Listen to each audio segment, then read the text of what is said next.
We house over 1,000 people, singles, couples, and families with children. We do innovative support where we engage with that individual to solve the other underlying issue of homelessness is we work with our tenant members to help them build on their skills and their abilities to solve the absolute problems we know they're going to run into in keeping their housing. And here are our success rates. After 1 year, if you're the ideal preferred tenant, you're somebody who's long-term homeless, living with an addiction, extraordinarily poor, undereducated because your life has been interrupted by poverty and mental illness. Think about those interruptions at 15 years of age, 16 years of age. Undereducated, underemployed, broken family relationships, no meaningful social relationships. We expect that person to actually fail in housing because who was there to ever mentor them and guide them around this notion of being a successful tenant? And as a result of that, our results are at the end of 1 year, close to 90% retain their housing. After 3 years, 24% in housing. We have tenants who are 24% of our households have been with us 10 years or more. And of that, we have a group agitating for the 20-year plus club, and they want a pin. And the other part is the real secret, and this is our vision statement, this mainstay. With stable housing, everyone belongs and has a bridge to the future.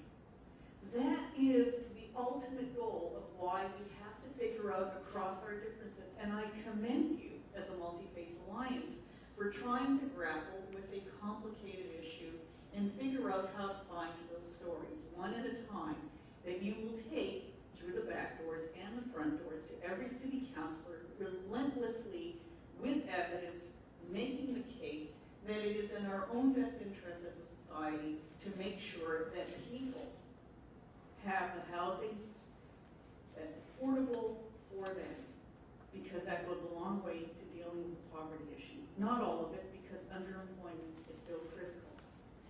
And then as the other component is dealing with their health care. And here's the other part that we have learned because our tenants have been staying with us, and staying with us, and staying with us. We now have been working with them on research and finding out that 40 is too young to die. Because the perfect storm of mental illness, housing instability, and severe poverty together means people die young. Because they have chronic illnesses from all of their lack of access to health care. So that's the big challenges before us, but I have a lot of confidence in this room that by gathering together and looking for those stories and the evidence that you're going to make the change. Because my organization did it, and I'm lucky that I'm standing on their shoulders figuring out where next to go. Thank you.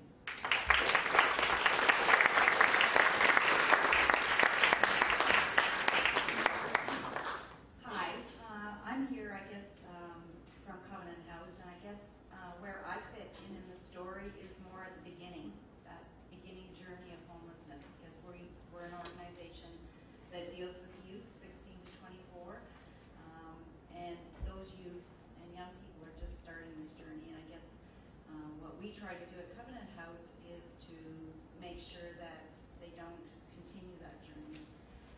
So I want to talk a little bit about what we do at Covenant House. I want to talk a little bit about what the challenges are that you face around homelessness, how do they get to be homeless, and what some of our challenges are around trying to support and serve those youth.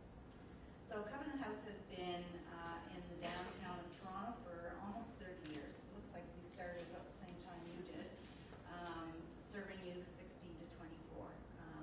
We try to have a very holistic kind of strength-based model of care, and have a belief that we really need to take care of the physical, emotional, and spiritual needs of the youth that come to our doors. We have a continuum of care, so we see kids when they first become homeless. So we have a 94-bed shelter that is open 24/7, where kids can come when they're first experiencing homelessness. It's well documented that the longer kids are on the street, the harder it is to get them off, so it's really important that there's a place for them to get to quickly. We have a transitional housing program, so for those youth who are not in a housing crisis, still aren't ready to move out on their own, they can come and stay in our transitional housing program for up to a year. We also have a drop-in for kids that are maybe a little more entrenched in the street and aren't really ready to make that commitment to come in off the street, and they can use the support and survival support through our drop-in. So in addition to those kind of core services, we really believe that the more you can offer under one roof, the better, because our experience has told us that if it's available and easy to access, that youth will use it. These are kids that are often system kids. They're coming out of child welfare systems, correction systems. They have hugely high levels of distrust. They're not going to use mainstream services, so we have tried as much as possible to provide some of those things in-house. So, for example, we have a healthcare clinic on site that is well used. Kids have a lot of health issues by the time they come to us. Often they haven't had a consistent healthcare practitioner that's followed them. So that's a service that's really well used. We have an on-site school because education is important, and many of these kids have really bombed out of traditional school settings and need a more protected environment. We have vocational services. That's another pillar of what we think kids need to become independent and to move back out into the community. We have a pastoral minister on site who really attends to their spiritual needs and makes sure that all faith traditions are celebrated within the context of Covenant House. We also have a day program for youth with mental health issues. This is something that we have seen over the last 5 years. It's just a hugely dramatic increase in youth with mental health issues who are using shelters. And this is across the whole shelter system. It's not just with youth, it's with adults as well. And it really is due to an erosion of community supports. And so the last stop and safety net for many of these folks are shelters. We get hospitals that are discharging kids to us that have just come out of some kind of psychiatric crisis, and the only discharge plan that they can come up with is a shelter. So we have a day program for youth that have those kinds of challenges. So that's a little bit about Covenant House. We see about 4,000 youth a year, and they come from all walks of life, from all parts of the country. And some of the reasons why we're seeing so many youth, I think, really relate to the economy. So often when families are struggling, it's the older youth that are asked to leave, to try to find their way on their own because families can't support all of the kids, so the older ones are the ones that need to go. We had one youth who came home one day and found a note on the table from his mother saying, I'm sorry, son, but myself and your stepfather are moving up to Calgary because we need to find work.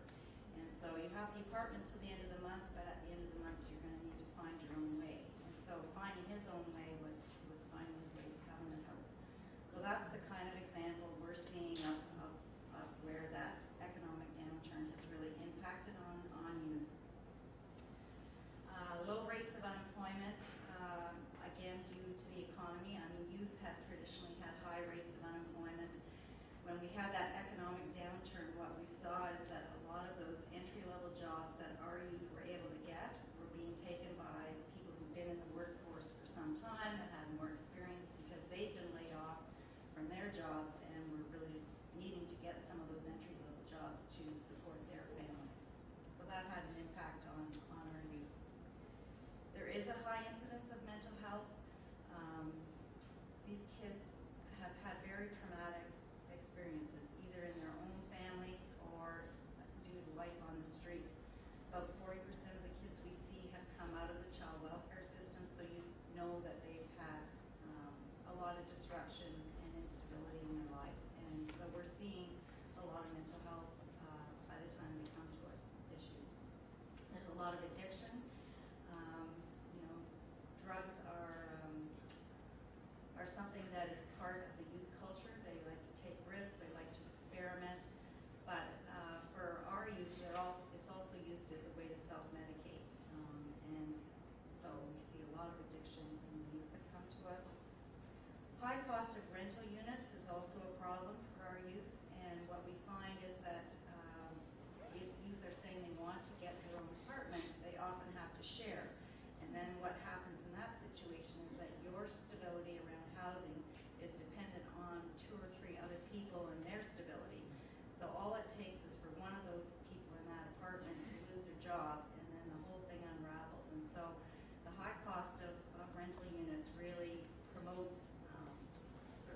cycle of homelessness for our youth, where they come with us, they get stabilized, we may get them out into an apartment, but it falls apart and then they're back into the shelter system.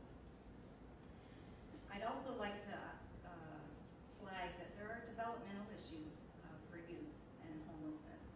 If you think back to what you were like in your 16 to 24 age and how often you relied on the support of your family or your networks to get you through that stage where you're independent one day and then the next day you really feel like you need the cocoon of your family. And these kids have not had that and continue not to have it. So in many respects, we often feel like we're reparenting some of those youth who haven't had the benefit of being in a stable home and learning the kind of life skills that we all took for granted growing up in our family.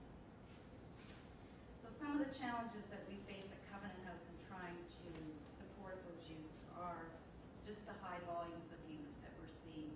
Our census is probably about 90% and has been for the last 3 years. Doesn't seem to be a decrease in that, and in fact has been an increase. So that's a real challenge for us.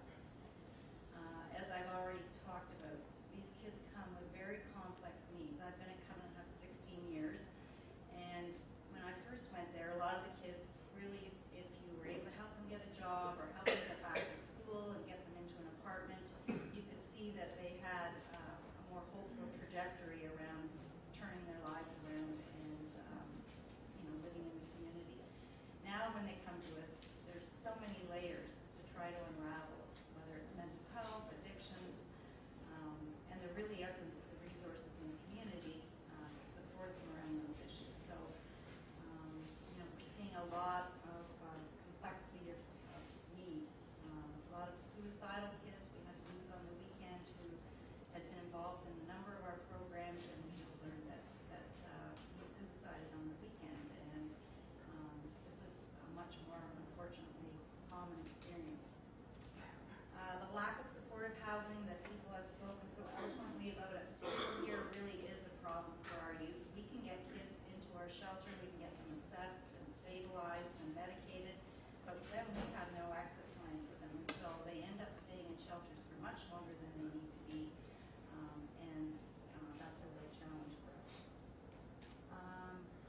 I also want to just mention the sort of the systemic bias that's out there related to youth. There is a lot of prejudice around homeless youth and a lot of myths and stereotypes. So, people feel that homeless youth are just runaways who don't like the rules at home, which is not, in fact, the case. About 75 to 80% of the kids that we see have had some kind of physical or sexual abuse in their history. So clearly they're not just running away from, strict rules at home. People think homeless youth are all into criminal activity.